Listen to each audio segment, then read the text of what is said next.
Masico, Masico.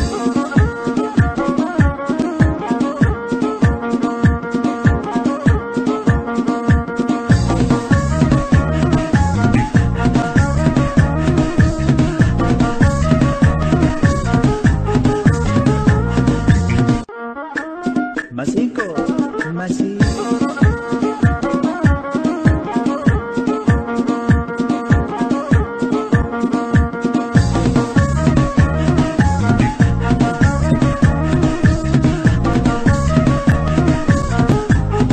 Baga nagaan dhuftan hordoftoota qophii kaayyoo kun qophii kaayyoodha. Egaa qophiin kaayyoo erga tamsaasa keenya jalqabneeti haala siyaasaa hawaasummaa fi aadaa akkasumas duudhaa Oromoo irratti hayyoota mariisisuudhaan akka hubannoo dabalataa argattan irratti hojjetaa turreera.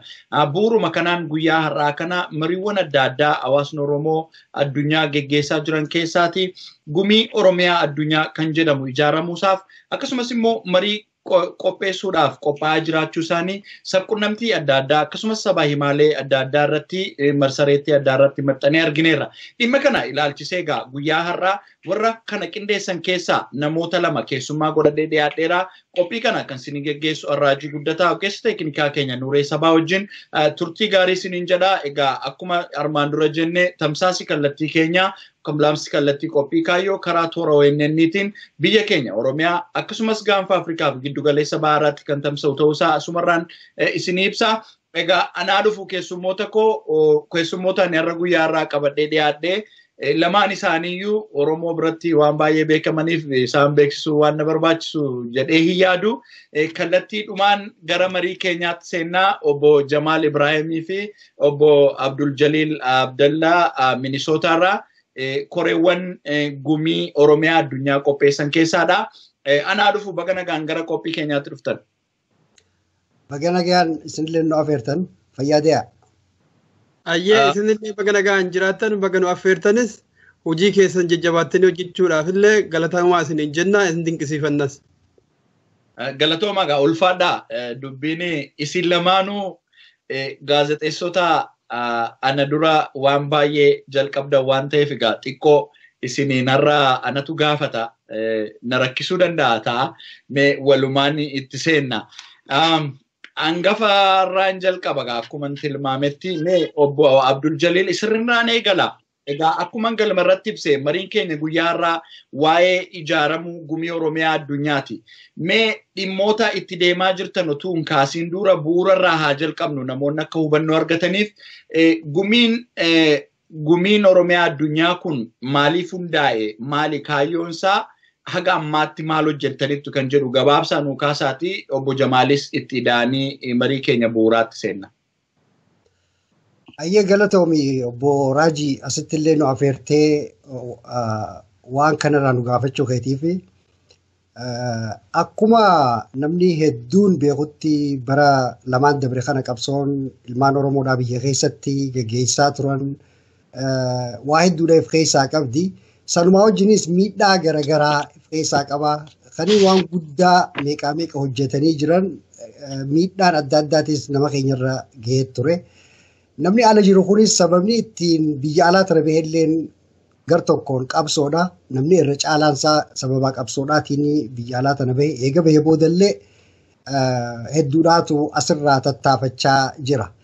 Haa ta'u immoo tattaaffiin godhaa jiru kuni karaa adda addaatiin karaa xixiqqaadhaan karaa jaarmiyoota garaagaraatiin jaarmiyoota siyaasaa kan garaagara ta'e jaarmiyoota hawaasaa kan adda adda ta'e jaarmiyoota afooshaalee kan adda adda ta'e warra amantiidhaa kan bakka garaagaraatitti mata mataadhaan yaadu.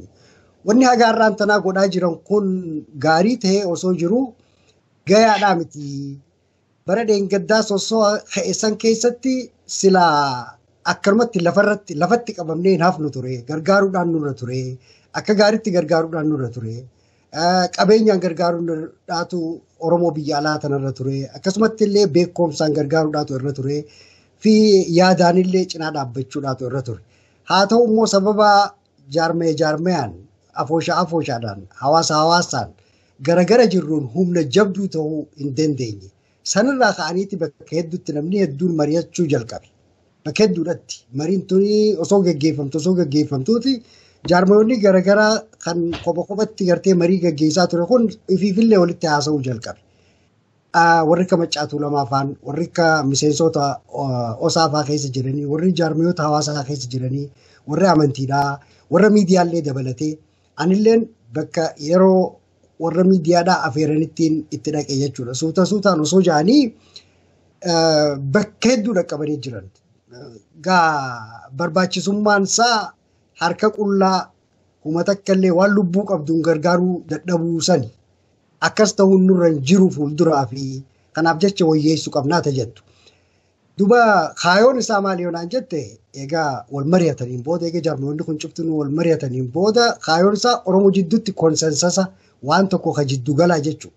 Yaada jiddugalaa tokko uumuu danda'udha. Jaarmiyoota Oromoodhaa kan siyaasaadhaan illee garagara jiran kana jidduutti illee konsensasni yookiin immoo yaadni jiddugalaa akka jiraatu tattaafachuudha tokko.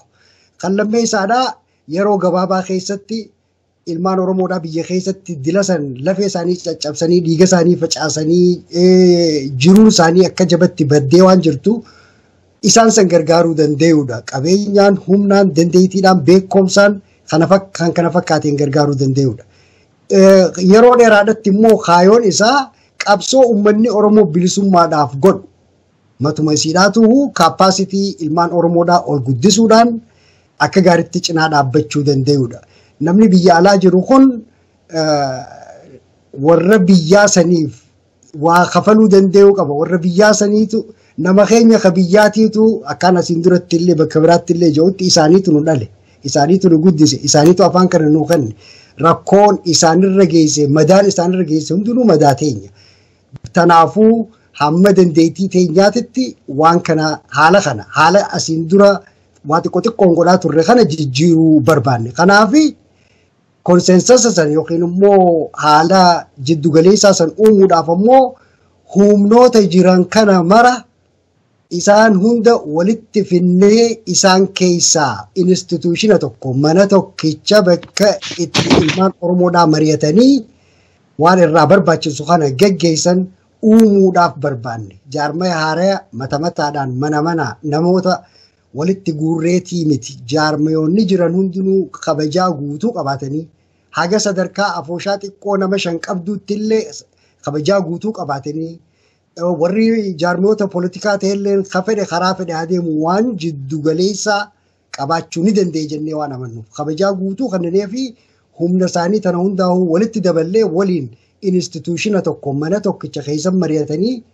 ilmaan Oromoodhaa biyya keessatti ittiin gargaaran qabsoo san gara duraa ittiin tarkaanfachiisan uumuudhaafi. Gaarii Obbo Abdul Jalil. Mee Obbo Jamaal isin immoo waan isaan kaasan irratti kaayyoo hundeeffamuu gumii Oromiyaa addunyaa kana irratti wanti dabaltan yoo jiraate. Waan ani gabaabduma jedhamallee waan haarawatti dabalullee hin qabu garuu gabaabduu isii waa sadi tuquu barbaada.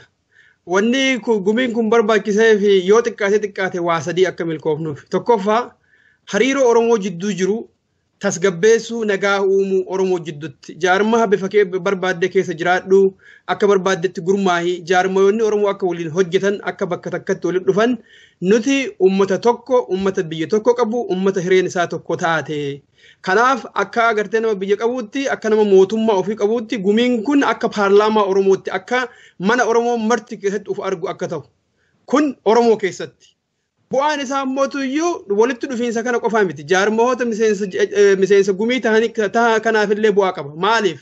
Fakkeenyaaf ani jaarmoo hii keessa jira yoo ta'e, ati immoo jaarmaa biraa keessa jirta yoo ta'e, akka amma Oromoon adda addaan otoo walitti namin jiru kanatti faayidaa jaarmayni kiyya namni ogeessi jaarmaa kiyya keessa jiru jaarmaa kee biratti fidee sii kennuu danda'u argachuu hin dandeettu. Yookaan immoo ani kan sirraa gama keetiin ogeessa keetiin sibira jirurraa argachuu hin danda'u jechaadha. Kanaafuu jaarmahoonni kun wajjin hojjechuun mooxannoo adda addaa walii hiru akkasuma immoo ogeeyyii jaarmoota garagaraa keessa jiran mara walitti finnee mooxannoo isaanii kun akka waliin dalagu taasifnee jaarmahoonnis akka bu'aa irraa buufatan taasisaa. Humni isaanii dabalataan akka wajjin hojjetee jaarmoonni kun humni isaanii gabbatu taasisa. Waliigalatti Oromoon guutuun humni isiin gabbata. Oromoo jidduutti nageenyi ni argama.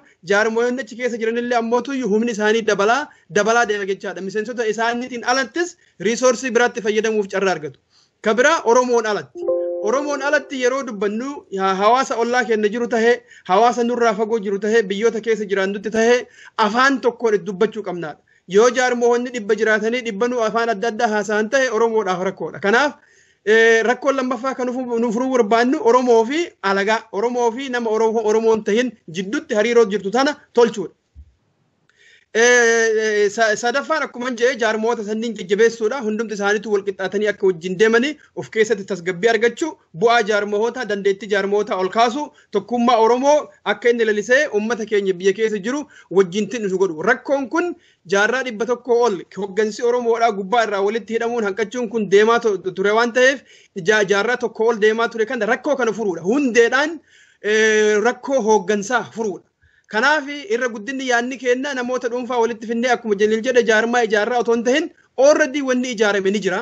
Hoggansa illee gahaa qabna. Hoggansa kanatu iyyuu mataan isaa xiqqoo adda adda laalee mataa isaa kan walitti qabudha. Mataan isaa kun gubbaa irraa ka'ee qaamni Oromoo hanga lukaatitti akka walii hidhamu. Qaamni isaa kun tokkichi otoo biraa hin hafin akka Oromoon qaama isaa guutuudhaan ijaan gurraan miilaan harkaan wal qabatee akka namaatti dhaabbatee wajjin socho'uuf mataan isaa keessattuu mataa irraa cirtee miila qofaan deemta yoo ta'e bu'aan ati buusuu dandeettu baay'ee xiqqaa waan ta'eef jaarmahoota keenya kana gubbaa irraa haga dakaatitti walii ijaarree wajji deemuudha jechaadha kaa'umsa.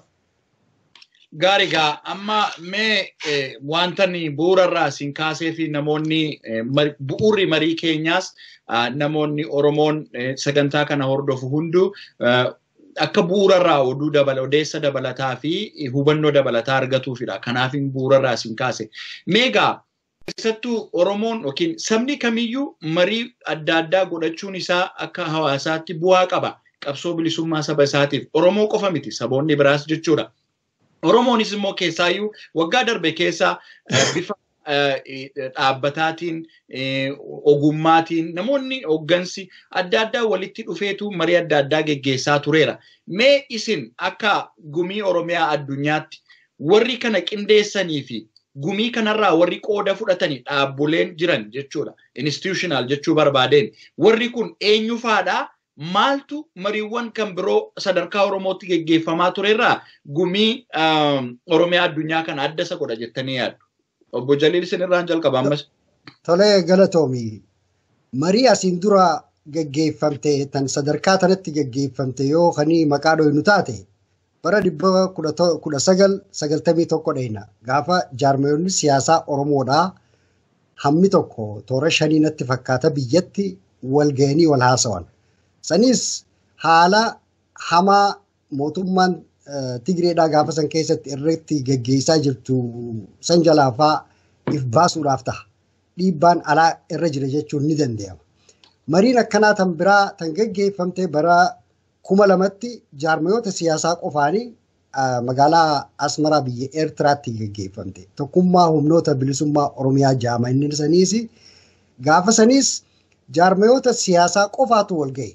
Jaarmayoota siyaasaa san walgayuu qofa osoo hin ta'in warri alagaadhaa kan bakka jaarmayoonni siyaasaa san itti walgayan sanillee harka keessa kaayuu barbaadan. Sanillee ni jira. Har'aan tana ammoo wanni gumii Oromiyaa addunyaa san hundarraahuu adda godhu yaada kana warri jalqabe warra jaarmayoota siyaasaatii miti.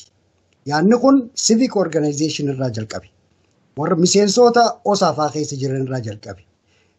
Warra Maccaatuu Lamaa kan USA fa'aa irraa jalqabe. Jaarmayoota hawaasa Oromoodhaa Ameerikaa bitaadhaa kan bakka tokkotti mataa isaanii walitti qabatanii jira. Isaan sanfaa keessaanii jalqabe. Akkasumatti illee namtokkee namoota beeytoota garaagaraa kan rakkoon haga har'aan tana ilmaan Oromoodhaa keessa jirantun itti mul'atte yookiin immoo jaarmee xixiqqaa akkanatti jajjaarame kanaan bakki dhaynu hin jiru jechuun warra itti mul'atte kana cufaatu jalqabe. Kanaatu walitti dhufee wal mari'achuu jalqabe. Eega akkasitti wal mari'ataniin booda sadarkaa ittiin gara duraa ittiin guddatan san walleenuu booda irratti nu gaafachuun kenni mala waa'ee xalayaa baasuudhaa fi kana sadarkaa achiisan ga'ee jechuudha. Soo jaarmayoota kana keessa maaltu jira? Har'aan tana maaltu jira? Eenyu jira yoo naan jette jaarmayoonni siyaasaa Oromoodhaa hedduudhaatu keessa jira. Jaarmayoonni hawaasa Oromoodhaa hedduudhaatu keessa jira. Afooshaaleen garaagaraa hedduudhaatu keessa jira. Jaarmayoonni amantiidhaa warri akka masgiidaniitii fi warri akka charchiilee garaagaraa hedduudhaatu keessa jira. Jaarmiyoota professional ta'an warri ammaan tana Oromoo Lawyers Association fa'aa keessaa nama hedduudhaatu keessa jira jechuudha. Nam tokkee ammaas mataadhaan yaada akkanaa kana asiin dura burqisiisan hedduudhaatu jira. Isaan kana hundaatu marii tana keessa jira. Kanaaf dhugatti gara bal'inaatiin akkumaan siin jetti namoota hawaasaatiin jalqabee achiin booda warra siyaasaadhaatis idaachuu danda'ee jira. Jaarmoonni siyaasaadhaa yeroo ammaan tana hedduudhaatu yoo xiqqaate jaarmoota siyaasaa 6tu miseensa ta'ee isa kana keessatti qooda qaba. Kanaafuu gaaffiin teessilaa'uu eenyu faadhaatu keessa jira tajattu turte. Ani immoo gaasan bira dabarseetiin bakka irraa mariin kaatee wajjin siif ibsuudhaaf tattaafadhe fayyaade. Galatooma inni odeessa bu'uuraa kennaa jirra waan ta'eef akka sirnaatti ibsitanii obbo Jamaal isinitti hin deebi'a isinis waan itti dabaltan yoo qabaattan. Ani wanni dabaluu barbaadu jala sararee kan nama uummanni keenya akka hubatu barbaadu akkuma Jaliil jedhe yaanni kun hundeensaa hawaasa keessaa uummata keessaa maddee jaarmoota siyaasaa yookaan ilaalcha wal fakkaatu namoota qaban keessaa hin maddine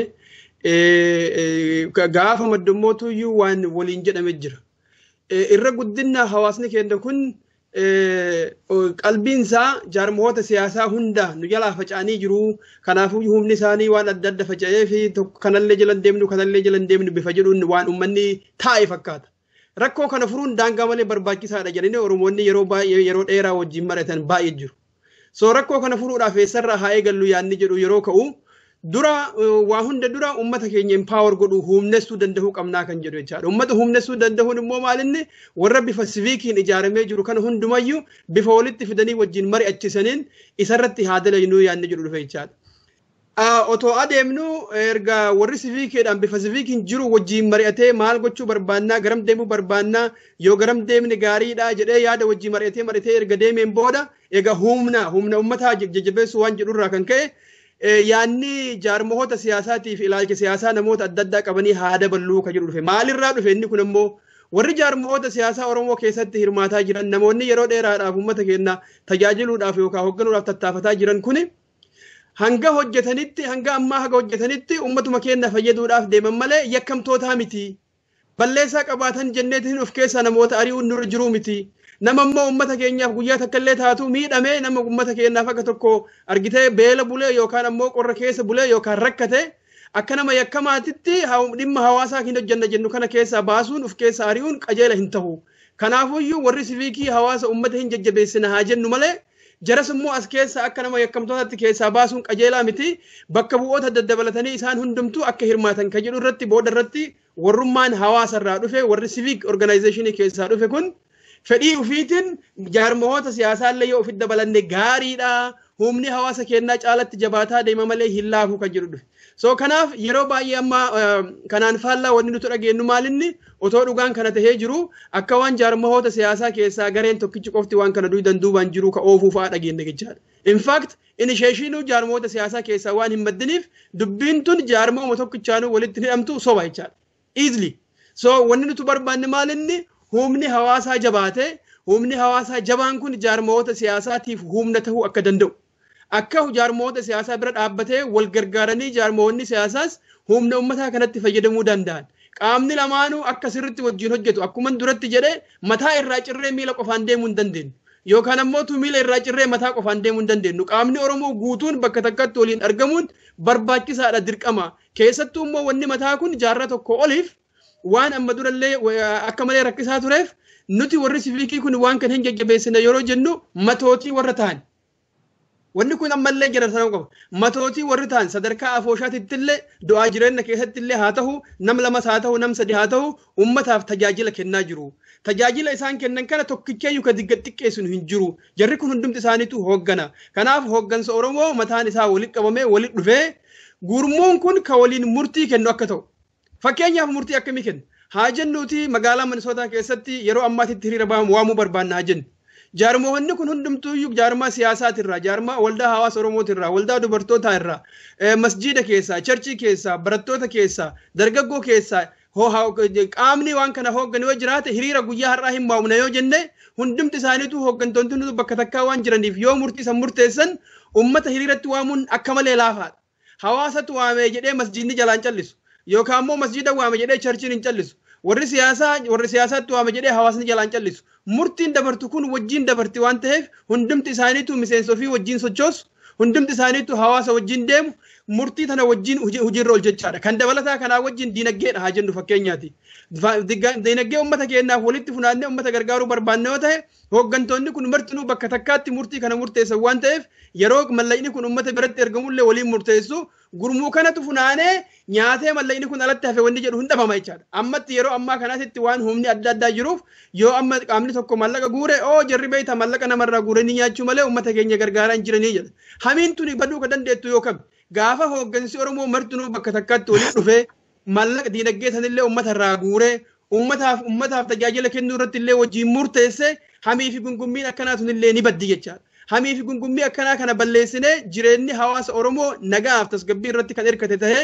jaarmoonni siyaasaatii fi jaarmoonni hawaasaa ka ogummaa hundi akka wajjin hojjetaniif kanarratti xiyyeeffatamee hojjetamee ka'umsi isaa waldahoota hawaasa Oromoo akkuma Jalil duratti jedhe waldahoota ogummaa waldahoota siviikii keessaa ture adeemsa keessa akkuma jenne kaa hundumti isaaniitu dabalamanii jiran.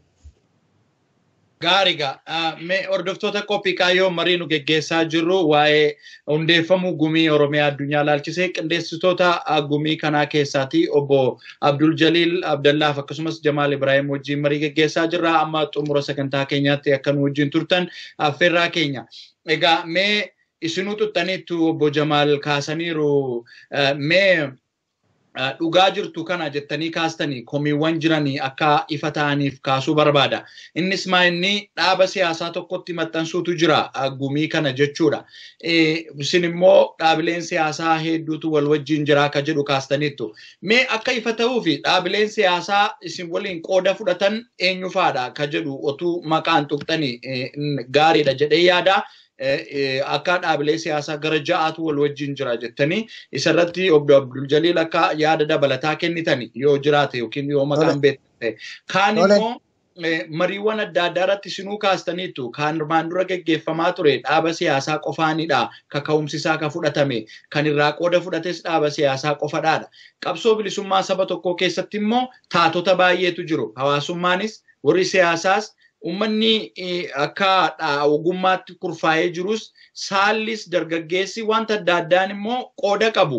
Mee hirmaannaan dargaggootaaf dubartootaa gumii kana keessaa qabani maal fakkaata? Dhaaba siyaasaa qofa otoo hin taane dhaabileen irraa qooda fudhatan, dhaabileen tajaajila hawaasaa kennan yeroo qabiyyee isaa ilaaltanii maaltu adda san godha warra kaan irraati isin waliin kan jiru eenyu faadha kan jedhu irratti mee nu yaada dabalataa nuu kennitani.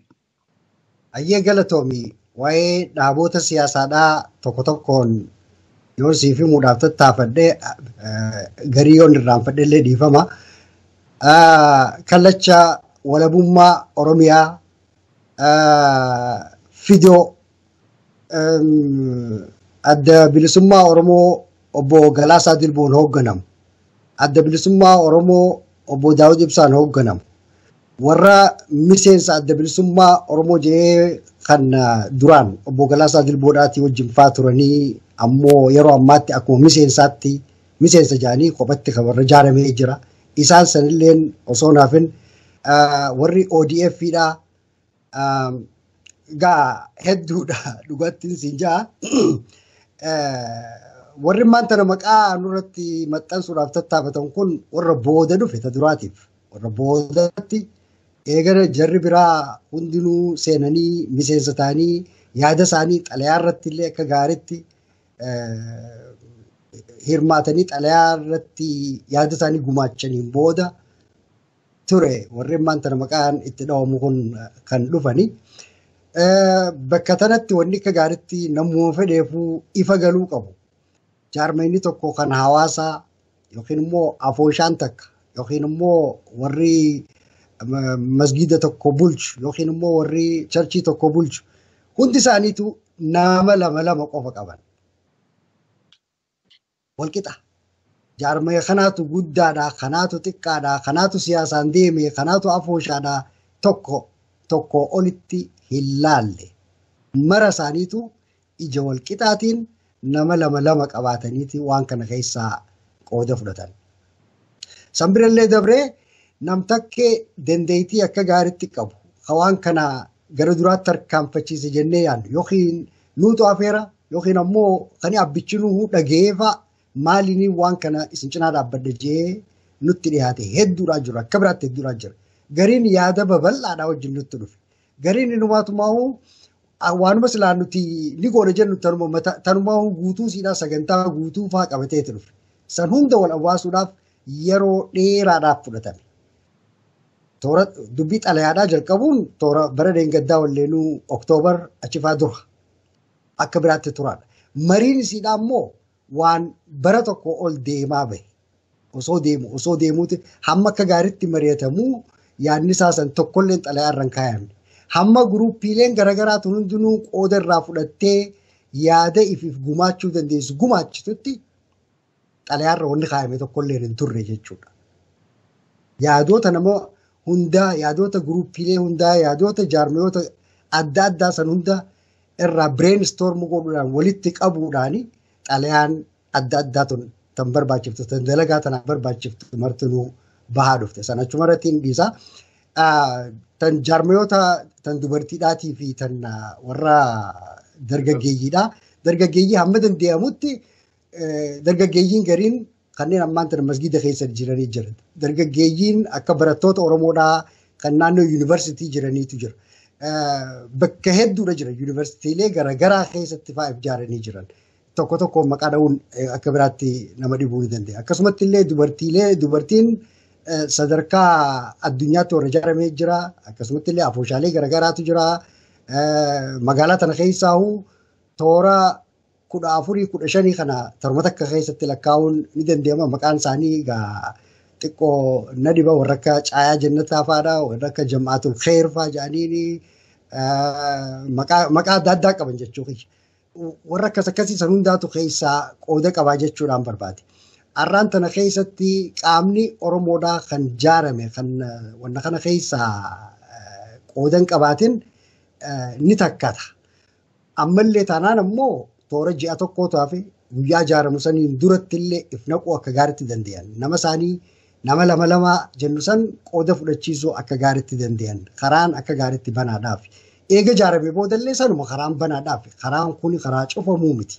Maaliif mana Oromoon marti bakka takka walitti dhuftee osuma yaada siyaasaa garaagaraa qabdu, osuma aayidiyooloojii gar tokkoon karaa mirgaa gara kaaniin immoo karaa bitaa osoo qabdu waan jiddu galeessa Oromoon tun hundinuu irra walii galtu. Namni keenya tokko biyya keessatti yoo madaa'e isa san wal'aanuu irratti Oromoon hundinuu waliif galti jennee amanna. Lafa Oromoodhaa har'aan tana Soomaalee liyyuu poolis fudhattee kunoo cinaaksan fa'aa biratti araddoota 7 mootummaan wayyaaniidhaatis murtii gooteef gara Soomaaliyaatti haa ida'amu jettee Oromoon hundinuu waan kana irratti ijjisaa, fuullisaa, yaadnisaa tokko je'eetiin amana. Waan akkanaa kana dura dhaabbachuu irratti. Ilmaan Oromoodhaa biyya keessatti osoo qabsoo irra jiranii yoo madaa'an wal'aanuu irratti tokko je'eetiin amana. Ilmaan Oromoodhaa biyya keessatti bakka lafa isaatirraa buqqifamee eegaa bakka hamtuu takkatti achi fagaateen booda bosona keessatti daa'imni isaa yoo karatti kan irraa du'u taate nama san cinaa dhaabbachuu irratti ilmaan Oromoodhaa martinuu tokko je'eetiin amana. Jaarmeenni fedhellee waan kana irratti daangaa hin qabu. Yoon jaarmee charchiidhaa keessa jiraadhee nama kana gargaaruu ni barbaada. Yoon masgiida keessa jiraadhellee gargaaruu ni barbaada. Yoon jaarmee siyaasaa keessa jiraadhellee nama kana ilma namaati. Isaaniif qabsootti jiraalleedha.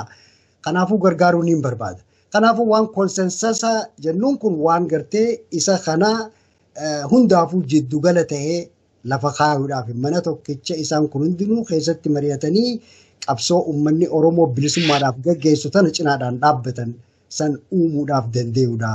Dargaggeeyyiin keessa jirti, dubartiin keessa jirti, shamarran keessa jiranii, jaarmiyoonni siyaasaa keessa jiran, jaarmiyoonni siviik ta'e hedduu akka biraatti hedduudhaatu keessa jira. Kana jechuun ammoo bakka hunda dhaqqabne jechuu akka hin ta'inis beekamuudhaatu irra jira. Kanaafuu warri haala kanaan nu dhaga'e hundinuu waan ammaan tana itti jirru kana akka gaariitti fulfiil godhuu ka dandeenyu, guutuu ka dandeenyu bakka jiranirraa, bakka dhokatanirraa gabbahanii qaama waan kanaa ta'anii itti gumaachanii sossoa kan nu wajjin gara duraa tarkaanfachiisuudhaatu irraa eegama jeetiin amana. Gaarii ulfaadhaa mee Obbo Jamaal si waan dabaltan yoo qabaattan. Wanni dabalu kaduraati filosofimmaan waan kana ittiin hin gurmeessina jenneeyyuu matammaan isaa akka qaamni tokkichi irra dhahu yookaan ammoo iyyuu to'atu kan hayyamuu miti. Maaliif? Rakkoon nuti furuu barbaanneeyyuu cinaa tokkichi akkas garas harkisee kunis garas butee humni Oromoo akka hin qisaasamne kan jedhu. So the very philosophy innummaan wanni nuti barbaanneeyyuu humni Oromoo tokko tahee otoo tokkollee alatti nafin even namni maraataa jedhamullee waa'ee Oromoo akka dubbatu yoo xiqqaate. Kanaafuu humna tokkotti gadi dhiifnee wanni kun deema wanni jedhu akka ilaalchaatti illee dogoggora. Lammaffaa kun immootu akka dhugoomu makaanizimii itti gooneerra. Akkuma obbo Jalil amma duratti jedhe makaanizimiin isaa keessa kana ittiin to'annu maalinni jaarmayni martuu walqixa sagalee qaba. Fakkeenyaaf jaarmayni as keessa jiru sadi qofa jennee haa fudhannu fakkeenyumaaf anaaf si Abdul Jalil. Ana Jalilillee sagalee lama qaba, ati sagalee lama qabda, ani sagalee lama qaba. As keessa namni nurra dha'uu danda'u hin jiru because sagaleen keenya walqixa. Laal.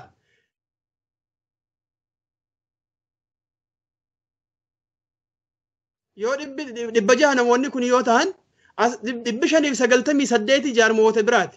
Namni lamaa ka jaarmaa tokkicha keessaa dhufe nama 598 irra dhaha jedhee namni yaadu ufuma isaatiif rakkoo qaba jecha. Herregaanillee hin ta'u. Nama ammootu lubbuu namaa 589 kana gatiin qabdu jettee yoo arrabsuu taate malee sirrii miti jechaadha. Kanaafuu jaarmoonni siyaasaa akkuma inni duratti Jalil tuqe jaarmoota 7 jaha miti. Tokko xiqqoo si keessaa irraanfanne fakkaata homaa rakkoollee qabu. Jaarmoonni amma inni karaa keessa akka keessaa irraa inni yeroo dubbatu keessaa irraanfate. Tokko adda tokkummaa bilisummaa Oromooti. Lammaffaan ulfoodha. Jaarmoonni kunniin martuu nama lama kennatan. Jaarmoota 7. Jaarmoota nama 14tu jira jechaadha. Jaarmootuma siyaasa qofa yoo fudhatte yoo jaarmoonni tokkichi irra dhaha kan jedhamu taate nama lama qaba inni jaarmoonni tokkichi. Jaarmoonni 7 nama 14 qabu. Namni lama nama 14 keessaa namni lama qofti nama 12 guutuu irra dhahee fuudhee deemaan yaadni jedhu yaada hagam takka dogoggora yaada hagam takka uummata arrabsuu akka ta'ellee ilaalaa jechaadha. So makaanizimiin maan nuti yaada kana ittiin lafa kenneyyuu akka agartee humni tokko kaan irra hin dhoyine. Yookaan ammootu inni tokko qollifatee duubatti hin hafne akka Oromoo hunda ammatu akka inni baalaansi ta'u fairly representative akka inni ta'u kagoonillee akka agartee haalli akkasii hin uumamneef. Kanaaf yaadni agartee qaama tokkicha deemaanii humna tokkicha oofaa eebaluu duuba jira jedhu sun makaanizima kana iyyuu namni yoo laale jechaadha. Akka inni dhara ta'e hubachuu danda'a. Tokko kana. Kalammaffaa waa'ee dubartiitii fi waa'ee dargaggoo kaati kaafte san. Hundeen filosofii keenya sirna gadaati. Sirna gadaa keessatti immoo nama hunda caala aktiiv rool hin taphata jedhameetiin yeroo hundaa ka yaadamu bara baraan waggaa 8 haga gaafa waggaa luba bira turuutti illee humna dargaggeessaati. Humni dargaggeessaa qaama gatii guddaa kenninuuf keessaa tokko. Maaliif? Daddafee ariifatee waa dalagaa murannoo gahaa qaba. Biyya keenya keessatti illee dhiyeenyuma kanayyuu warraaqsi deemu kun yoo ka arginu taate irra guddinna warraaqsa dargaggeessaati jechaadha. Qeerroodhaan dargaggeeyyiin keenya kun akka sirritti hirmaatan caasaa kana keessatti balballi isaanii sirritti banaadha jechaadha. So kalammaffaa mootu sirna gadaa kana keessatti uniquely waan addunyaan tuni tokkittiin isiyyuu hin qabne kophatti ka Oromoon qabu dhimma dubartootaati jechaadha. Gaafa addunyaan tun dubartii cunqursitee sagaleen isaanii guyyaa takkallee hin dhagamne. Even biyyuma Ameerikaa ta'e amma keessa jirru kana keessatti dubartiin sagalee iyyuu hin qabne Oromoon caasaa itti ijaaree sirna siinqee ijaaree fi dubartiin yoo barbaadde si'ii kanas anaa kanas warra dhiiraa murtii itti murteessuu dandeenya. Kanaaf filosofiin nuti irratti ijaaramne filosofii hundee Oromummaa hundee gadaa sirna gadaa ta'u waan ta'eef dubartoonnis abbaa kana irratti murtii kennuudhaaf aangoo gahaa akka isaan qabaatanitti hirmaannaa gahaa akka qabaatanitti ijaarame waan ta'eef sirna doofaa sirna abashaa yookaan ammoo biyya biraati irraa ergifatamee dubartiis xiqqeessu yookaan ammoo dargaggoos akka waan gatii hin qabnetti bira taru hundumaa irra aannee akka bira tarru filosofiin keenya Oromummaa duraaniin Oromoo dagaagsee akka biyya isaa bal'oo tana ittisee qabatu akka biyya isaa bal'oo tana ittisee irra taa'u kan isa dandeessisan gadaa irratti hundoofnee ijaaramna waan ta'eef sadarkaa amma irra jirrutti bal'inaan hawaasa keenya keessa guutuu dhaqqabuu dadhabnullee hundeen teenya bakkeen itti deemnuuf bifa sanii waan ta'eef gatii guddaa kenninaafi jechuu barbaada. Gaarigaa gaazexeessaa wajjin gaaffiif deebii gochuun kana nama rakkisa. Ani bu'uurri gumii keessanii maali kan jedhu isin gaafachuuf hin ture. Maaliif yeroo baay'ee amma fakkeenyaaf chaartarii bilisummaa kan jedhamu freedom charter ni jedhamu kan biyya Afrikaa kibbaa keessatti godhame waan irraa dhufe qaba. Sirna qaba jechuudha. Keenya immoo dhimmi Oromoo kun hiika argachuu kan danda'u yoo gadaa irratti hundaa'e kan jedhan baay'een isaanii yaada qabu. Isa kana akkamitti hammattu kan jedhu sinii kaasuuf yaadeen ture sirnaan waan Jamaal ibseef gara sanatti hin deebi'u. Meegaa yeroo tokko waan ofii yaadnu otoo hin taane waan alaa jedhamus immoo akka miidiyaatti dhiyeessuun dirqama ta'a. Murtii ka kennu hawaasa Oromoodha. Gaaffiilee akka komiitti ka'an tokkoon sinii kaasa obbo Abdul Jalil. Innis maa inni mariiwwan adda addaa Oromoon walitti dhufee mari'achuun hirrina hin qabu akka yaada koottis akka yaada ilma Oromoo kamittuu mariiwwan adda addaa godhamaniiru keessaa yommuu konveekshiniin hooggansa Oromoo marii geggeesseera. Dhimma yaada wal fakkaataa iddootti qabanitu jira.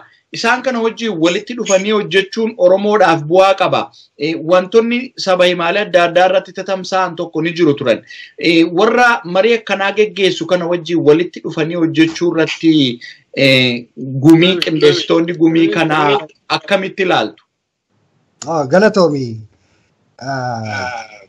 Bakka kanatti gara global gumii Oromiyaadhaatiin rakkoon tokkollee hin jiru.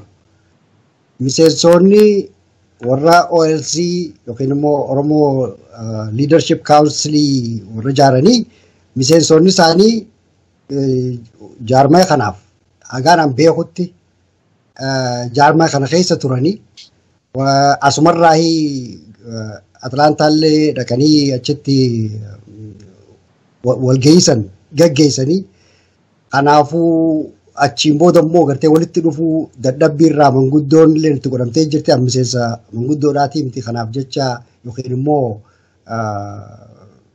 murtii manguddoodhaa guututti gartee waan hin beekuun qabu san manguddoodhaatu ibsuudhaaf jiraata. Haa ta'u immoo gara keenyaan gara global gumii Oromiyaadhaatiin abbuma fedhee wajjinuu kan fedhii Oromoo soso'aa Oromoodhaa gara duraatiin tarkaanfachiise jedhu wajjin kondiishina tokkoon malee waliin hojjechuun barbaachisaa akka ta'ettis ni amana. Waliinis hojjechuudhaaf fedhiin teenya akka biraatti guddoodha. Tanumaan si dhaamuu barbaada. Jamaal isin maaliidhaatu? Anillee wanni dhedhe'u akkuma Jaliil jedhe hanga hubannoo kiyyaatitti hanga ofii beekutti hanga ammaallee jarri obboleeyyan keenya kun keessattuu warri qaama hooggansaa OLC tahan obbo Jawaar, Profeesar Isqeel, Dr. Gammachuu Alaanaa akkasumas immoo obbo Abbooma Tarfaasaa marii yeroo dheeraa keessa turanii marii yeroo dheeraa keessa turan keessa nuti gumii keessa hin jirru jedhanii guyyaan isaan nu ibsan hin jiru. Kanaaf akkuma qaama gumiititti ilaallalle takka jedhe. Kanarraa nu dabalamee obbo Jawaar fakkeenyaa fi koreelee hegereedhaaf ijaarru keessaa koree qo'annoo fi qorannoo yookaan ammoo research and policy making kan jedhamu keessatti uf kennee qaama gumii kanaa ta'uudhaaf hirmaataa ture afaan isaatiin bakka manguddoonis jirtu bakka mootuyyuu koreen qindeessituu gumii kanaallee jirtutti ragaa bahee jira irra deddeebi'ellee jechaadha. As keessaa bahee jira qaama kana keessa hin jiru waan jedhu hagammaa waan warra qindeessittis dubbatan qabu gama manguddootti irraallee hin dhageenye. Kanaaf yooma kunuu jiraachuu dhabe mootu otoo kunuu jiraachuu dhabe nuti akka keenyatti manni kun mana Oromoo hundaati jennee waan amannuuf nama Oromoodhaaf hojjechuu barbaadu nama gumii kana keessatti dhufuu barbaadu kan ammatti bifa akkanaatiin jira jedhu dhiisi hegereedhaafillee Oromoon martuu as keessatti bakka takkatti argamuu qaba jennee waan amannuuf waan ofirraa dhiibnu wayituu hin qabnu jechaadha. So kanaaf akka gumii kanaatitti Oromoon martuu welcome fudhatamaadha jaalatamaadha. Gama nuti barbaannu garuu wanti takka baay'ee hubatamuu ka qabdu namoota dhuunfaatii miti nuti akka jaarmaa haarawaa ijaaruu deemaa hin jirru. Gumiin kun jaarmayootaati. Jaarmaa hooggantoota Oromoo lafa jiraniiti. Gumii kana keessatti namoonni wal filuu ni danda'u boodarra. Kanaaf akka namoota dhuunfaatitti yoo namoonni ka ilaalan taate gumii kana inni dogoggorora nu boosa. Maaliif? Nuti mataa dhiifnee miila qofa qabannee deemuu waan hin barbaanneef. Kuni baay'ee sirriitti hubatamuu qaba. Sirriitti akka gaariitti hubatamuu qaba. Mataa Oromoo walitti qabnee qaamni Oromoo guutuun harkaa miilli isaa akka wajjin deemuu barbaanna waan ta'eef bifa saniin namoonni yaadan martinuyyuu qaama Oromoo bakka hundarraayyuu akka hin dhir'anne waan barbaannuuf everybody is welcome irrattis hojjannaa ka itti amannus amantiin keenyas kana. yoommoo qaamni tokko ani hin barbaadu jedhe nama dirquu hin dandeettu erga fedhii namaa inuma guutta jechaadha. Gama kaaniin garuu akka gumii kanaasitti nam tokkichillee alatti dhiibamuuf hin taa'u yaadni sun hin jiru kanuma qofa akka hubatan barbaadna jechaadha. Galatooma waan kana waan jala muree kaasee fi namoonni mataadhaa akka hooggansaatti wal wajjin hojjetan namoonni warri kaan immoo dhimma nama gargar baasu Oromoo addaan diiguu danda'u tokko waan tokko ni deema waan ta'eef isa kana akka ifa bahuufidha. Maaliif gumiin isaa ijaaramu kallattii kamiinuu mariin sadarkaa Oromootti godhamu tokkummaa Oromoo egeree Oromiyaadhaaf murteessaadha waan ta'eef walitti dhufanii hojjechuun murteessaadha kan jedhus dhaamsa qophii keenyadha. Egaa ibsa bal'aatti kennitanii todee yaada akka miidiyaatti yoo nu bijatee maanguddummaa deemaa turaniif akkasumas konvekshinii kan qopheessan dhiyeessuu yaalla. Gama keenyaan murtiin kan hawaasaati garuu dhaamsa nuyi qabnu isin hunduu wal wajjin hojjettanii firii bu'aa qabu tokko akka argamsiistan hawwii Oromoo maraati. Meegaa amma gara marii keenya bu'uuraasa guddaatti haa deemnu. Marii geggeessuuf jirtu baatii dhufu keessa guyyaa 14 amma 16 yoon hin dogoggorre magaalaa Minisootaatti jechuudha. Marii kanarratti ka qopheessan kanarratti maaltu geggeeffama? Maal godhuu yaaddanii uummatarraa immoo maal eegdu ka jedhu mee isa kana waan ta'eef wanti bu'uurri marii keenyaa akka namni hubannoo dabalataa argatuufidha wantoota ta'aa turan kakaasne. Mee waan karoorfattan marii keessan baatii dhufu guyyaa 14 hanga 16 geggeeffamu keessatti qabiyyeensaa maal fakkaata? Ammoo isin qindeessitoota hirmaattotarraa immoo maal eegdu kan jedhu mee nuuf kaasaa ammallee egaa obbo Abdul Jaliil sinirraan eegala. Tole galatoomi gaaffii tana nu gaafachuu keetii fi magaalaa Brooklyn Center 22 duwwaa Freeway Boulevard jedha bakkeetti walgahiin tun ta'uudhaaf jiraattu.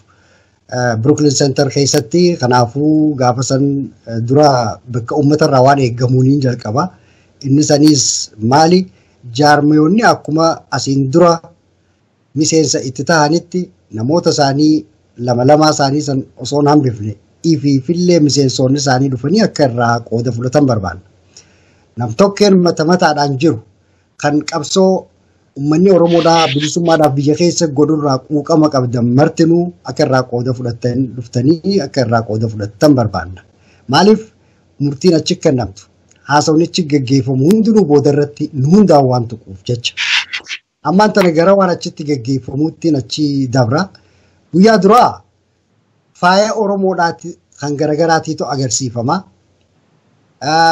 Akkasumatti illee waan hagaa irraan tanaa hojjenne keessattuu waan kaayoo irratti rarra'u mishinni keenya garam deemuuf deemna. Sosoonsi kun akkamitti buluudhaaf jiraata kana akka gaariitti wal barsiisuudhaaf jiraanna. Sirna gadaa keessatti akkamitti Oromoon dimokiraasii isaa eeggachaa akka ture wal barsiisuudhaaf jiraanna. Qabsoo uummanni Oromoo guyyaa arraan tanaa bilisummaadhaaf biyya keessatti geggeessaa jiru maal fakkaattiidha irraa mari'achuudhaaf irraa haasa'uudhaaf jiraanna. Akkasumatti illee galgala isaa fiilmiidhaatu jira. Sanilleen sagantaa tanaa wajjin walitti hidhaadhaa miti. Fiilmiin siifan jahu galgala laalama jechuudha. Guyyaa itti aanu ammoo heeraa seerri dalagaarra ooluu jalqaba. Guyyaa itti aanu san maaltu ta'a? Filannoodhaatu gaggeeffama. Assembilii yookiin immoo walgahii warra bakka garaagaraatirraa jila ta'anii dhufanii sanii fi warra uummata keessaa illee jila sanitti idaamuudhaaf jiraatanii makaanizima wahiitiin akka gaariitti walitti daballee assembilii jilaa achitti ijaaruudhaaf jiraanna. Assembiliin jiraa yookiin immoo walgahii uummataa san hora jechuudha. Horri uummataa san maal godhaa? Warra boordii ta'uudhaaf jiraatan achi keessaa dimokiraasiidhaan dirreetti ifatti bakka kaameraan jirutti bakka addunyaan laaluu dandeessutti filamuudhaaf jiraata. Isaanii wajjin warra egzekutiif ta'eetummaas filamuudhaaf jiraata. Warra guyyaa galgallisaa walliftootaatu waan san bareecha. Walliftoota Oromoodhaa kan garagaraatiitu jira. Warra ni dhufna je'ee waan kana keessaa qooda fudhanna je'ee akkasumatti illee guyyaa itti aanu immoo guyyaa aladaa yookiin immoo sanbata guddaa wanni ta'uudhaaf jiraatu waan guyyaa lamaanitti dalagame. Sani nama hafeef uummata Oromoodhaa matuma isaatiifuu deebisnee ibsuudhaaf jiraanna. Sangaa jiraanna oguun siin jiru ana jechuudha miti. hojiin koree qindeessituudha guyyaa filannoon geggeeffamte san irratti raawwachuudhaaf jiraata. Filannoo san irratti warra filameetu achiin booda uummataaf illee waan hojjechuudhaaf jiraatullee ibsee gumii Oromiyaa addunyaa kana walumaa galatti basaqqeessatti ibsuudhaaf jiraata jechuudha. Koree qindeessituu keessatti yeroo hedduu akka gaariitti gartee katabbiidhaanis qabachaa kan ture Jamaal waan tureef jecha gara isaatitti yoo diiteeyilii sanii olii barbaadde Jamaal itti fufuu ni dandeessa. Haa ta'u ayyee Jamaal isin jedha. Hayyee bareeda. Inni nuuf fixee jiraani waan uummata xiqqoo itti dabala malee waan guddoollee miti. Uummata irraa maal barbaadna ka jedhu sani dubbiin guddoon. Uummata irraa wanni barbaadamu tokkoffaa akkuma duratti himaa turre makaanizimiin gumiin kun ittiin uumamu uumamee mootuyyuu akka inni tasgabbaa fi baalaansir tahee deemu duratti ibsee jira. Jaarmoota hundumarraayyuu nama lamatu kennama. So inni kun delegate assembly yookaan ammootu bakka bu'ootaa gumii bakka bu'ootaa jennee yaamnee moggaafne irraa gumiin bakka bu'ootaa kun hunda caalaa humna qaba jechaadha. Maaliifi gumiin kun jaarmayootaa waan ta'eef bakka bu'oota kanatuyyuu aangoo nama hunda caalaa qabaata. Kana jechaan matootii kennatu hoogganoota Oromoo ka duratti jennu san mataa wal qabachuu qaba dhimmi jedhu kun waan jiruuf boordii nuti uumnu keessatti koree hojii gaggeessituun uumnu keessatti kanneen hunda keessatti kan filus kan filamus ka humna itti qabu isa kana jechaadha. Isaatti dabalamee garuu kophaa isaa otoo hin taane uummata keessaallee duratti jaliil kaasee jira. Makaanizimii uummata keessaallee 1/3 of the delegate itti dabalamuu danda'uun already lafa keenyarra. Kana jechaan namni dhuunfaan dhufullee ka dandeettii qabu, ka hawaasnillee jaalatu, ka uummataaf gumaachuufillee kutannoo qabu as keessatti bifa inni dabalamee hojjechuu danda'uun already karaan isaa diriiree jira. Tokko uummata irraa wanni barbaannu maalinni hamii fi gungummii humna tokkotu oofaa. Humni oofu kun immoo warra waan akkasii nama saba akkasii gosa akkasii hin jaalanne yookaan immoo amantii akkasii hin jaalanne naannoo akkasii hin jaalanne inni jedhu kun dhara ta'uu uummanni beeku qaba. Waa'ee maatimaatiksii herreega laaftu jaarmoo torba akkuma jee jaarmoonni 14 walitti dhufee namni 14 yoo jiraate qaamni tokkichi nama lama qofaan nama 12 irra dhawuu akka hin dandeenye ifaadha jechaadha. Kanaafuu ololli sun dhara ta'uu uummanni hubatee jaarmoonni siyaasaallee jaarmoonni amantiillee kan dubartii kan dargaggoo kan barattoota kan afoosha hundumti akka irraa hirmaatan. Waa'ee Oromummaan nuti jennu tun kana hunda bakka takkatti yoo waliin qabaatin bakka takkatti yoo walitti hin fidin jabaachuu waan hin dandeenyeef. Oromummaan nuti baannu tun isaan hundumtuu warri uummata keenya hoogganaa jiran bakka takkatti walitti dhufanii qaama hooggansaa nu uumuu yoo hin dandeenye baay'ee jabaachuu waan hin dandeenyeef. Namuuyyuu warri sadarkaa fedhettu haa ta'u uummata keenya hoogganaa jiru bakka kanatti dhufee irraa hirmaatee akka Oromoon itti gochuuf dirqama seenaa qaba. Waan nuti kadhannee isa finnu qomaa miti. Keessattuu warri waa hoogganan dirqama seenaan irra keesse maalinni uummata miliyoona 40 fi 50 ta'u keessa yoo baay'ate jarri kun yookaan nama 200 300. Eega uummata keenya inni deemna jedhan erga waan immoo carraa kennee fi uummata keenya fuuldura jiraatan ta'e uummanni kun akka inni tokko tahee humna tokko tahee wajjin deemu dirqama seenaan irra keetti kana bahachuudhaaf waan ani yookaan ati yookaan jaliil yookaan namni biraa isaan kadhatu osoo hin ta'in ka seenaan illee irra kaa'e ka waan illee carraa kana kenneef waan ta'eef itti gaafatama guddaa akka ofirraa qaban hubatanii akka dhufan barbaanna jechaadha. Keessattuu warri hoogganu. Lammaffaa uummanni keenyallee warra isa hoogganu kana tinnisa gahaa akka kennuufii danda'u, hamilee akka kennuufii danda'u, dhaamsa isatti akka dhaamatu, dirqamas akka itti kennuu danda'u, bal'inaan irraa hirmaachuu danda'u qaba jechaadha. Yeroo filannoon gaggeeffamu taa'ee ilaaluu mirga qaba, irra hirmaachuu mirga qaba, dhaamsa isaa dabarbachuu mirga qaba, gaafii gaafachuu mirga qaba. Kanaaf uummanni bal'inaan hirmaachuudha. Afaan dubbannu, uffata uffannu, nyaata nyaannu, waan hundatu Oromummaa bareecha waan ta'eef tokkoffaa namni maatii yeroo dhufu ijoollee isaanii bareechanii uffata bareedaa itti uffatanii uffata aadaa uffatanii akka dhufan.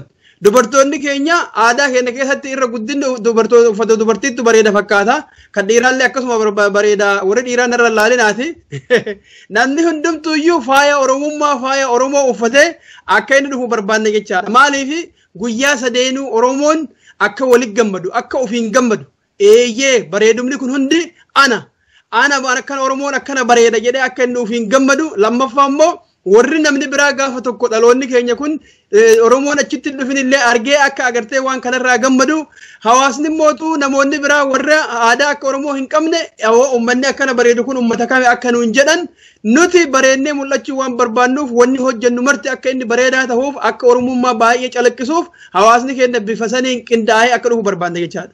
Waa'ee jaarmahoota achitti hirmaachuu malanii I think kaaseera natti fakkaata duratti oddaan hin cinin dura namoonni Oromoo hoogganan marti waan ani jedheef yookaan ammoo gumiin kun amma jedhaa jiru osoo hin ta'in dirqama guddaa qabu hawaasa kana mataa walitti qabanii waliin deemuudhaaf jechaadha. Guyyaa sadii waan godhamu gaafa duraa akkuma amma duratti Jaliil jedhe sirni gadaa siyaasaa har'a addunyaan jirtu kana keessatti olaantummaa uummataa irraa maal dubbata? Seeraan bulmoota seera olaantummaa seeraa irraa maal dubbata? Sagalee kan kee yaada kan kee ibsachuu irraa maal dubbata? Multi-party system har'a addunyaan dhaadheessu waa'ee sirna demokraasii irraa maal dubbata? Term limit yookaan ammoo namni tokko aangoo yeroo murtaa'eef qofa irra turuu irraa maal dubbata? Mirga dubartootaa irraa maal dubbata? Mirgi ijoollee irraa maal dubbata? Kunuunsaa naannoo irraa maal dubbata? Waan walqixxummaa ilma namaati irraa maal dubbata? Mirga dargaggeessaa irraa maal dubbata? Dargaggoo fi isa booda jiru isa dura jiruuf dargaggoo hariiroon jira jirtu maal fakkaata? Kan jedhu bal'inaan waan Oromoon addunyaa kanaaf uumte kan immoo UNESCOon illee eeyyee uummanni kun uummata hunda duraayyuu qaroo ture sirni inni dalage kun ilmaan namaa hunda waan boonsu waan ta'eef galmeessinee jirra ilmi namaa martuu kunuunsuu qaba irraallee barachuu qaba sirna gadaa jedhame san tokkoffaa faaruu Oromummaa faaruu sirna gadaa irratti hundaa'ee Oromoo faarsinaa jecha takka lammaffaa haala har'a Oromoon keessa jirtu sirritti gadi fageessinee xiinxallinee Oromoon mirga diinagdee isaa irratti har'a sadarkaa kamirra jira Oromoon mirga amantii irratti sadarkaa kamirra jira Oromoon mirga aadaa irratti sadarkaa kamirra jira Oromoon mirga afaanii irra sadarkaa kamirra jira Oromoon mirga aadaa irra mirga seenaa irra sadarkaa kamirra jira qabsoo isaatiin eessa gahee jira mootummaa kana raasee lafaan dhahuudhaaf erga gahe uummanni kun maaltu irraa hafa maal itti guutuu qabna jennee wajji mari'annee hegereedhaaf sadarkaa amma jiru irratti dhaabbanneet hegereedhaaf waan itti walii akeeknu tahaa jechaadha. Kana erga walii akeekne booda guyyaa gaaf duraa kana hedduu mari'anneen booda filozofii jaarmayaa yookaan ammoo yaada bu'uuraa jaarmayni gumii kun irratti ijaaramu maal fakkaataa irratti sirritti gadi fageessine irratti mari'anne jechaadha. Barruun kun jaarmahoota silaas keessatti hirmaataa jiran mara ooradii dhaqqabeera. Waldahoota hawaasa Oromoo dhaqqabeera, jaarmahoota amantii dhaqqabeera, namoota dhuunfaadhaan agartee nuti dhaqqabuu dandeenye dhaqqabeera. Ammallee namni argatin nu qunnamee argachuudhaaf mirga qaba. Wanti uummata keenyarraa dhoksinu waan hin jirreef dhageeffadhu kanallee sirritti. Wanti uummata keenyarraa dhoksinu waan hin jirreef Oromoon martinuu otoo gumiin sun hin tahin dura dookumentiidhaan yookaan barruulee bu'uuraa kan ittiin ijaaramuu deemnu argachuuf mirga guutuu qabu. Karuma fedheenuu nu qunnamuuf mirga qabaa jechaadha. Warri gumii kana keessatti gammaa hirmaataa jiran martuu barruu achitti dhiyaatu kana irratti yaada kennan akkuma duratti Jaliil jedhe jaarmawoonni siyaasaa yaada irratti kennan ogeeyyiin adda addaa akka sadarkaa ufiinillee itti yaadanii duraanuyyuu fakkeenyaaf Dr. Asaffaa Dibaabaa kaasuu ni danda'a. Baruma dabre kana Oromiyaa National Council jira dhaabachuu qaba jedhee osaa irratti riisarchii dhiyeessee ture. Warri akkasii kun hundumtuu jaarmoonni siyaasaallee yaada irrattuu gabbisanii tolchanii waan jiraniif ammas namoonni hin argatin yoo jiraatan tahe hawaasa keessaan nu gaafachuu danda'u jaarmoota amantii keessaan nu jaarmoom ofii keessa jiran keessaan nu gaafatanii achi dura argachuu danda'u. Maaliif achi dura argachuun barbaachisaa ta'e? Yaada uummanni quba hin qabne guyyaa takkaaf lama biratti itti geessinee har'uma kana nurraa fudhadhu sitti dhuubnee kanuma har'a murteessitee galtaa waan jedhu hin qabnu jechaadha. Uummanni irratti maratee irra qophaa'ee yaada isaa kana fidee dhufee achitti gabbifnee yaada duraanuu gabbatee bilchaatee dhufee wajjiin murteessinee kabajaan jaalalaan ulfinnaan akka Oromoon guyyaa sadii waliin dabarsee gumii kana sirnaan ijaaree gumii kanatti immootu namoota dirqama qabu fudhachuun isaanii malee dirqama itti kennee dhaamsallee waan hojjechuun isaan qabanillee itti kennee guyyaa sadaffaadhaa uummanni kenna immootu dhaamsa isaa dabarsu. Eeyyee jara keenya maarree sadarkaa kana geettaniirtu guyyaa lama isin garreerra. Wanni isinirraa eeynu waggaa dhufutti, ji'a jahan dhufutti, ji'a tokkoof walakkaa dhufutti kana jedhee akka uummanni dhaamsa dabarfatu kana hundatu deemuuf ta'a waan ta'eef namni tokkollee akka duubatti nafni akka irraa hirmaatu jabeessinee yaadachiifna. Aboo. Mee egaa mee amma gaaffii adda addaan sin gaafadha sin lamaanuu gara goolabuutti jirra. Obbo Abdul Jalil waan ani isin gaafadhu yeroo adda addaa marii Oromoon geggeessu irratti komiiwwan ka'an tokko jiru. Marii kana yeroo geggeessitan namni of danda'ee dhufa garuu baasiiwwan dhimma kanaaf barbaachisanii jiru jechuudha. Galma qaburraa kaasee baasiiwwan tokko. Isaan kana maddi isaa eessadha? Maalirraa argattani gumiin kuni maalirratti hundaa'eeti kan jedhu naa kaastu Abdul Jalil. Obbo Jamaal isin immoo maal naa gootu mee komiiwwan marii armaan dura gaggeeffaman irratti ka'u tokko yeroo qabiyyee gumii keessanii ilaaltanii dhaabbileen miti mootummaa dhaabbileen tajaajila hawaasaa kennan waldaaleen amantii wantoonni adda addaa jiru. Warri kun caasaa mataa isaanii qabu biyya keessatti. Hundeeffamuun biyya Oromoo biyya alaa jiru kun garuu biyya keessatti Oromoo biyya keessaa irratti hundaa'a baay'een isaa. Mee gumiin kun erga hundaa'ee booda waan biyyaa kana wajjin walitti hojjechuu diaasporaaf biyyaa walitti hojjechuu irratti wanti yaaddan jira kan jedhu naa deebistu Obbo Jamaal mee Abdul Jalil gaaffii isinii kaasirraa naa eegala. Tole galatoomi jecha tokko qofaan gama duubaatirraa tuquu barbaada sanis haga ammaan tana jaarmayoonni Waddeeni hawaasaa haa ta'u, waa'ee warri afooshaa haa ta'u, warri charchii haa ta'u, warri masgiidaa haa ta'u, warri haga ammaan tanaaf galmeesse jaarmayoota 60 guutee jira. Tokko sanii isin beeksisuu barbaada. Tan lammaffaadhaa waan ati na gaafatte kanaaf haga ammaa waan bakkee irraa qabeenyi argamu mataadhaan baasuudhaani. Namoonni keessattuu warri koree qindeessituudhaa ta'an hundinuu yoo xiqqaate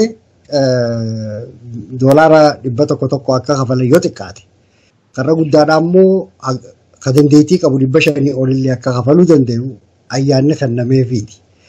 San cufti ga'uudhaaf jiraata natti hin fakkaatu haga danda'amutti akka gaariitti akka wal ga'uuf namoonni yeroo ammaan tana nu dhaggeeffachaa jirtan nu daawwachaa jirtan kanneen gumii akkanaa tana ilmaan Oromoodhaa hundaafuu mana tokkicha kana ijaaruun barbaachisaadha jettanii walitti amantan marti akka nu cinaa dhaabbattan ni barbaanna.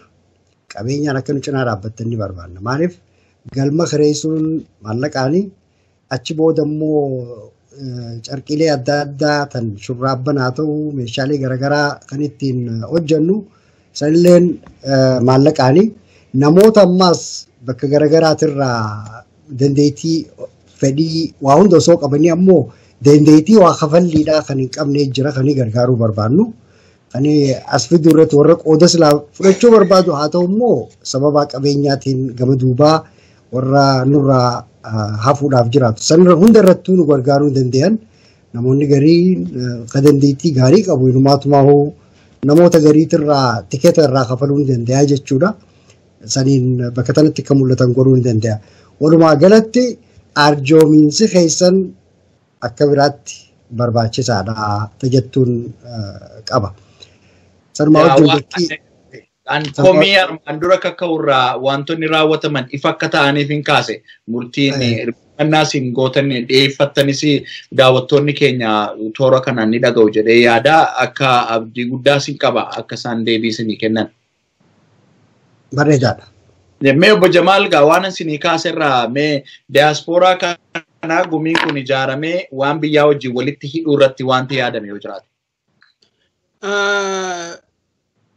Akkuma jalqabarraa kaafnee haga ammaa dubbataa jirru inni guddaan gumii kana ijaaruun barbaachiseef qabsoo biyya keessa jirtu tindhisuudhaaf. Nutu hoogganaa yaada jedhu hin qabnu nuti. Maaliif uummanni keenya kan biyya keessa jiru of hoogganuuf dandeettii gahaa qaba jennee waan amannuuf. Hojiidhaan illee uummatichi mul'ise waan ta'eef. Hojiidhaan akkamitti mul'ise guyyaa takkitti magaalaalee 200-300 ol tahan Oromoon daangaa irraa haga daangaatti afaan tokko waliin ka'ee mootummaa kana raasee rooraaseera waan ta'eef. Kuni hooggansa biyya alaatiin jiruun hoogganama jenneen amanna. Uummata biyya keessa jirutu ofii qindaa'ee of hoogganee ofii isaatti dalage.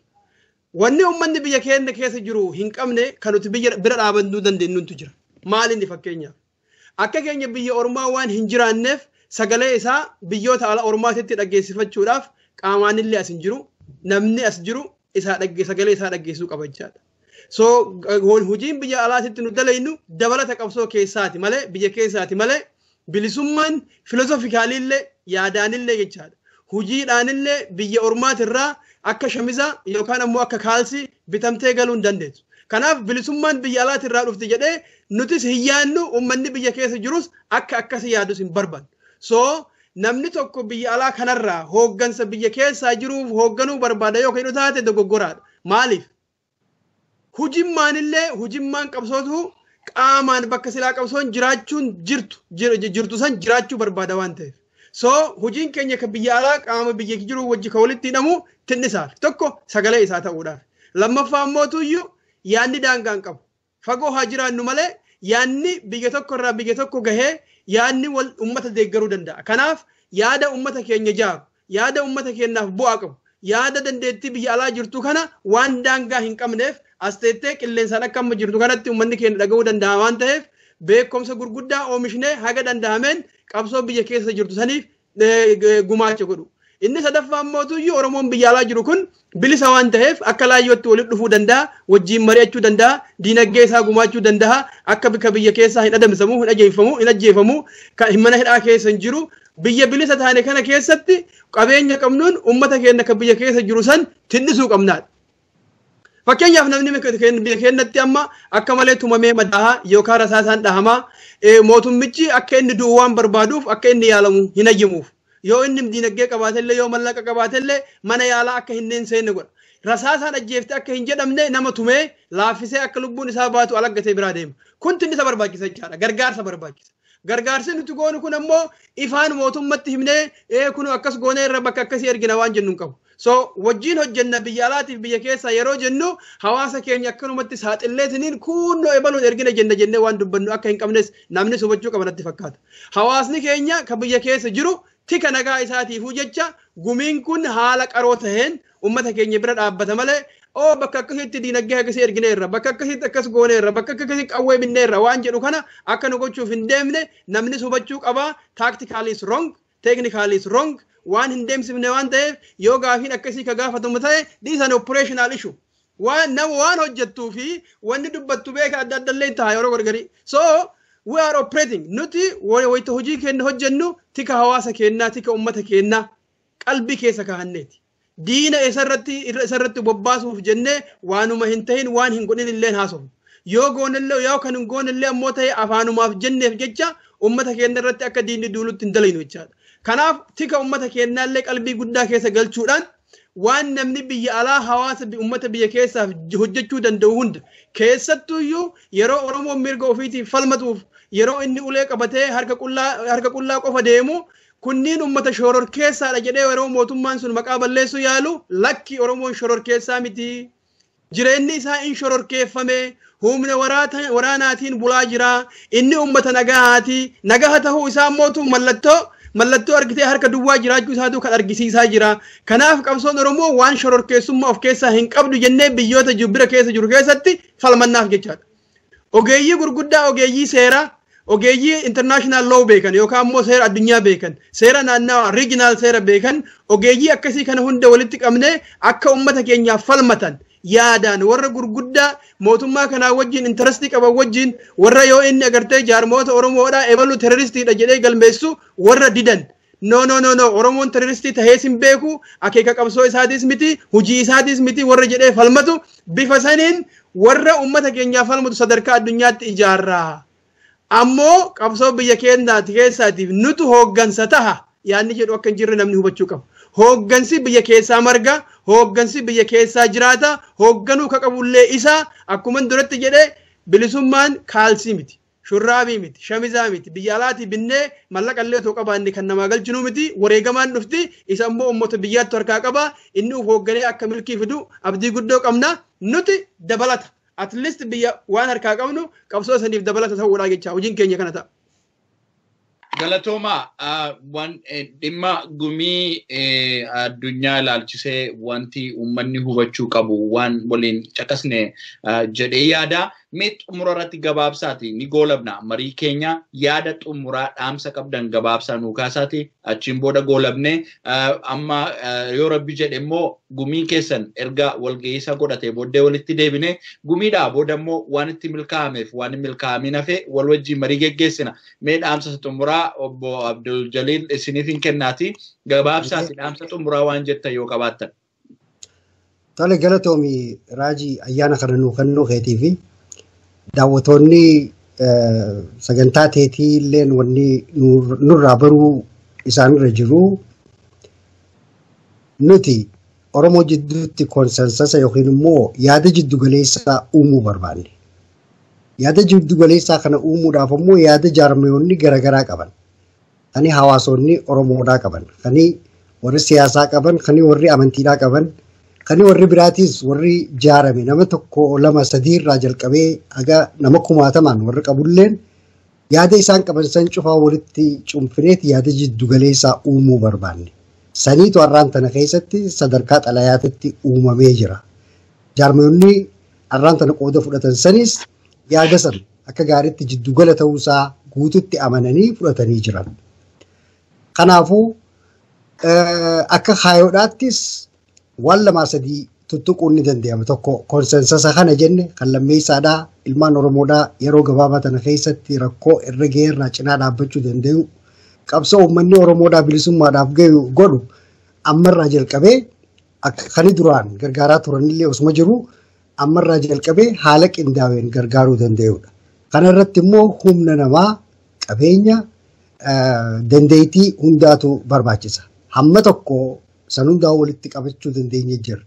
Yoo xiqqaatee dandeettiidhaa fi humna namaa walitti qabachaati jirra. Gara qabeenyaatiinis irratti hojjechuun nama ni barbaachisa. Warri har'aan tana nu daawwatu kun akka irraa qooda fudhatanii humna tana jabeeffatanii aangoo gara uummataatitti akka achi tarkaanfachiisuu danda'an barbaanna. Jaarmiyyummaan fedheehu biyya keessaa warra biyya keessa jiruutu if bilisoomsa. Ka gabroomalleen ka biyya keessa jiru, ka har'aan tana mana hidhaa keessa jirulleen, kan ilmaan isaa mana hidhaa keessa jirulleen, ka obboleessi mana hidhaa keessa jiru, ka abbaan osuma karaa deemuu akkanumatti mootummaan wayyaaniidhaa dhoyitee ajjeefte hundi biyya san keessa jira. Rakkoo hamtuu fuulduraaf as deemtu keessallee ka jiru warra biyya keessaati. Ka bilisoomulleen isa jechuudha. Ka if bilisoomsulleen isa. Ka gabroomeetu if bilisoomsa. Nuti waan haqa nurraa qabaniif jecha haqa keenya san kafaluudha qabna. Sanii fi biyya alaa tanatti qaama isaan san tinnisu, qabsoo isaanii san tinnisu, kan miidhame kan miidhaa san jalaa hamma dandeetti baasuudhaaf jiraatu, kan madaawee kan wal'aanuudhaaf jiraatu, san ijaaruudhaaf tattaafanna. San irratti ilmaan Oromoodhaa kanneen biyya alaa jiran martinuu hundinuu akka nu wajjin qooda fudhatan barbaanna. Akka irratti nu gargaaran barbaanna. Kan dandeettii qabu dandeettii isaa saniin akka dhufee waan kana hoogganuu danda'u barbaanna. Sanii fi walga'iintu ni yaamamte. Guyyaa san nurraan hafinaata jettu qabna. Warri haga har'aan tanaan dhaqqabin hundinuu akka jaarmayaattis akka dhufan ni barbaanna. Jaarmaya cufa dhaqqabne jechuudhaa miti. Afooshaa cufa dhaqqabne jechuudhaa miti. Afooshaan garii nurraa hunda geenye ta'a. Qooda fudhadhaatii akkasitti bakka isinii maltu ta'a jechuudha barbaanna. Tanumaa wajjin bakki walga'iidhaa guyyaan walga'iidhaa himamuun barbaachisaadha. Kanarraa ka'ee guyyaan san 14, 15, 16 baatii April yookiin immoo Eebla akka afaan Oromoodhaatitti akka warra biyya tanaatitti immoo April jedhaniin April 14, 15, 16 bakki itti ta'uudhaaf jiraattu bakka duratti Crown Plaza jechuudhaan beekamtu tan yeroo ammaan tanaa immoo Double Tree by the Hilton jechuudhaan beekamtu 22 Duwwaa Freeway Boulevard 2200 Freeway Boulevard Brooklyn Center 554 Duwwaa bakka sanitti bal'amni keenya haa ta'u. Galatooma tariigaa nus sagantaa keenya gidduutti beeksisa keessan hin dabarsina jedhee yaada. Obbo Jamaallee dhaamsa dhumaa kennattu wanta itti waliin qabsiistanii kaastan tokkoon gaaffisinii qaba. Innis maa inni nama akka dhaabbataatti yookiin immoo institution isa jennu jechuudha. Baay'een of akkasiin keessa jiru akka fooshaatti akka nam tokkottis kaastaniittu. Namoota Oromoo keessatti immoo akka dhuunfaatti mul'ata qaban yeroo jechuun baay'ee dhagahama qaban kanneen akka artistoota beekamoo atleetota beekamoo qooda fudhachiisuun waan kanarraati bu'aa qaba jedhee yaada. Mee keessumaa bara kana keessatti addunyaa irratti kan nu beeksise hojii dippiloomaasii guddaallee hojjetaa kan jiru atleetii keenya Fayyisaa Leellisaa akka inni qooda irraa fudhatu tattaaffii singootan jira. Warreen akkasaa fakkaattonni kan biraanis Oromoo keessatti waldaalee amantii keessatti artistoota ogeessota adda addaa ogummaa adda addaa kan qaban kanuun akka nam tokkeetti Oromoodhaaf bu'aa guddaa qabu jennee baasuu keessaa dandeenyu qooda fudhachiisuu irratti wanti tattaafattan jira. Yoo hin jiraanne immoo gara fuulduraatti warri kun akka qooda fudhataniif tattaaffii maalii gootu? Eeyyeni jira gama dhumaa irratti dhaamsa keenni na yaadachiisi.